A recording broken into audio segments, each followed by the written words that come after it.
Syederalun, banjir luapan yang terjadi pada Senin 17 Oktober 2016 telah menyebabkan rumah penduduk di 5 kecamatan di Aceh Jaya ikut terendam banjir dengan ketinggian air 10 hingga 1 meter masuk ke dalam rumah warga.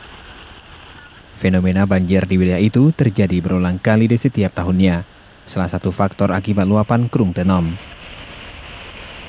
Sementara banjir yang melanda di daerah itu diantaranya Kecamatan Pasiraya, Tenom, Krung Sabi, Setia Bakti, dan Darul Hikmah. Banjir yang terjadi itu tidak menimbulkan korban jiwa, akan tetapi membuat warga sedikit khawatir karena takut terjadi banjir susulan berikutnya yang disebabkan hujan hingga Senin malam masih terus mengguyur daerah itu. Dari Calang, Saadul Bahri, Serambi On TV.